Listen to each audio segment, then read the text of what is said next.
IMUCT എക്സാമിന് apply ചെയ്യുമ്പോൾ ഒരബദ്ധം പറ്റിയാൽ നിങ്ങളുടെ ആപ്ലിക്കേഷൻ റിജക്റ്റ് ആവുമെന്ന് നിങ്ങൾക്കറിയാമോ? ലാസ്റ്റ് മിനിറ്റ് നെറ്റ് കഫേയിൽ പോയിട്ട് പരക്കം പായുന്നതിന് മുന്നേ നിങ്ങളുടെ കയ്യിൽ നിർബന്ധമായിട്ടും നിങ്ങൾ റെഡിയാക്കി വെക്കേണ്ട കുറച്ച് ഡോക്യുമെന്റ്സ് ഉണ്ട്. അത് ഏതൊക്കെയാണെന്നുള്ളത് ഇന്നത്തെ വീഡിയോയിൽ നമുക്ക് ഡീറ്റെയിൽ ആയിട്ട് നോക്കാം. Hello friends, welcome back to my channel. Merchant നേവിയിൽ ജോയിൻ ചെയ്യണമെന്ന് ആഗ്രഹമുള്ളവർക്ക് ആദ്യം തന്നെ കടക്കേണ്ട ഒരു കടമ്പയാണ് IMUCT എക്സാം എന്ന് പറയുന്നത്. ഇന്ന് ഞാൻ ഈ വീഡിയോയിൽ പറയുന്ന ഡോക്യുമെന്റ്സ് ഒക്കെ നിങ്ങൾ സ്കാൻ ചെയ്ത് ഡിജിറ്റലായിട്ട് ഫോണിലോ ലാപ്ടോപ്പിലോ മറ്റോ സേവ് ചെയ്ത് വെക്കുകയാണെങ്കിൽ എക്സാമിന് അപ്ലൈ ചെയ്യുന്ന സമയത്ത് ഒരു ടെൻഷനും കൂടാതെ കൂളായിട്ട് അപ്ലൈ ചെയ്യാൻ സാധിക്കും. ഏതൊക്കെയാണ് ആ ഡോക്യുമെന്റ്സ് ഉള്ളത് നമുക്ക് 1 by 1 ആയിട്ട് നോക്കാം. ആദ്യം തന്നെ വേണ്ടത് നിങ്ങളുടെ ഒരു പാസ്പോർട്ട് സൈസ് ഫോട്ടോ ആണ്. അതിന്റെ വൈറ്റ് ബാക്ക്ഗ്രൗണ്ട് ആവുന്നതായിരിക്കും ഏറ്റവും നല്ലത്. അതുപോലെ തന്നെ ആ ഒരു ഫോട്ടോയിൽ നിങ്ങൾ കൂളിംഗ് ഗ്ലാസ് വെച്ചിട്ടുള്ളതോ അല്ലെങ്കിൽ ക്യാപ്പ് വെയർ ചെയ്തിട്ടുള്ളതോ അങ്ങനെയുള്ളൊരു ഫോട്ടോസും കാര്യങ്ങളൊന്നും പാടില്ല. പിന്നെ ആവശ്യമായിട്ടുള്ളത് നിങ്ങളുടെ സിഗ്നേച്ചർ ആണ്. അത് അപ്ലൈ ചെയ്യുന്ന സമയത്ത് അവർ തന്നെ സൈൻ ചെയ്യിക്കും. അതൊരു വൈറ്റ് പേപ്പറിൽ ബ്ലാക്ക് ഇങ്ക് കൊണ്ടോ അല്ലെങ്കിൽ ബ്ലൂ ഇങ്ക് കൊണ്ടോ ആണ് സിഗ്നേച്ചർ ഒക്കെ അതിൽ സ്കാൻ ചെയ്യിക്കുന്നത്.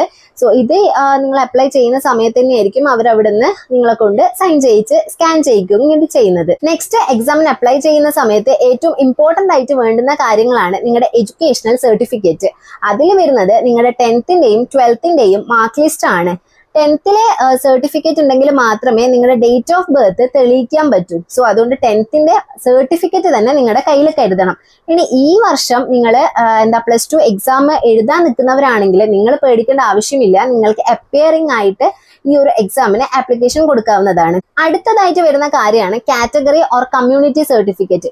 ഈ ഒരു സ്ഥലത്താണ് അധിക കുട്ടികൾക്കും വലിയ രീതിയിലുള്ള അബദ്ധങ്ങൾ സംഭവിക്കുന്നത്. നിങ്ങൾ OBC, SC, ST, EWS ഇത്തരം കാറ്റഗറീസിലൊക്കെ ഉൾപ്പെട്ടിട്ടുള്ളവരാണെങ്കിൽ റീസെന്റ് ആയിട്ടുള്ള സർട്ടിഫിക്കറ്റ് തന്നെ അപ്ലൈ ചെയ്യുന്ന സമയത്ത് വെക്കേണ്ടതാണ്. ഈ ഒരു സർട്ടിഫിക്കറ്റ് വില്ലേജ് ഓഫീസിൽ നിന്നോ അല്ലെങ്കിൽ താലൂക്ക് ഓഫീസിൽ നിന്നോ നേരത്തെ തന്നെ നിങ്ങൾ ചോദിച്ചു വാങ്ങി റെഡിയാക്കി വെക്കേണ്ടതാണ്. ഇതിനൊപ്പം തന്നെ നിങ്ങൾ ശ്രദ്ധിക്കേണ്ട ഏറ്റവും വലിയ കാര്യമാണ് നിങ്ങളുടെ മെഡിക്കൽ ഫിറ്റ്നസ്. സോ മെർച്ചന്റ് നേവിയിലേക്ക് ഉണ്ടാവുന്ന ഐസൈറ്റിനെ കുറിച്ചിട്ടും മറ്റ് മെഡിക്കൽ ടെസ്റ്റ് കാര്യങ്ങളെ കുറിച്ചിട്ടൊക്കെ ഞാൻ ഓൾറെഡി കഴിഞ്ഞ വീഡിയോ ചെയ്തിട്ടുണ്ട്. സോ ആ ഒരു വീഡിയോ കാണാത്തവരാണെങ്കിൽ ജസ്റ്റ് ഒന്ന് പോയി കാണണേ. ഞാൻ ഐക്കാർട്ടിലോ അല്ലെങ്കിൽ എൻ സ്ക്രീനിലോ ആയിട്ട് അതിന്റെ ലിങ്ക് കൊടുക്കാം.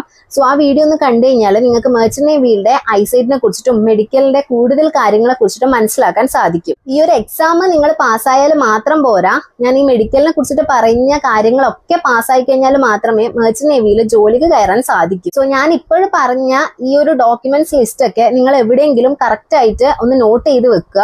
അങ്ങനെയാണെങ്കിൽ നിങ്ങൾക്ക് അപ്ലൈ ചെയ്യുന്ന സമയത്ത് ഇത് 1 by 1 ആയിട്ട് നോക്കിയിട്ട് അപ്ലൈ ചെയ്യാവുന്നതാണ്.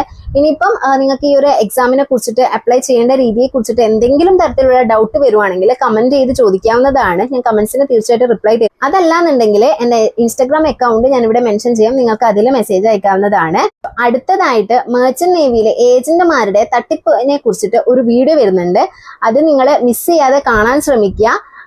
എന്റെ ചാനൽ സബ്സ്ക്രൈബ് ചെയ്ത് വെച്ച് കഴിഞ്ഞാൽ ഞാൻ വീഡിയോ അപ്ലോഡ് ചെയ്യുന്ന സമയത്ത് തന്നെ നിങ്ങൾക്ക് കാണാൻ സാധിക്കും. ഈ ഒരു വീഡിയോ നിങ്ങൾക്ക് യൂസ്ഫുൾ ആയിട്ടുണ്ടെങ്കിൽ, എന്റെ ചാനൽ നിങ്ങൾക്ക് യൂസ്ഫുൾ ആയിട്ടുണ്ടെങ്കിൽ തീർച്ചയായിട്ടും സബ്സ്ക്രൈബ് ചെയ്യാൻ മറക്കരുത്.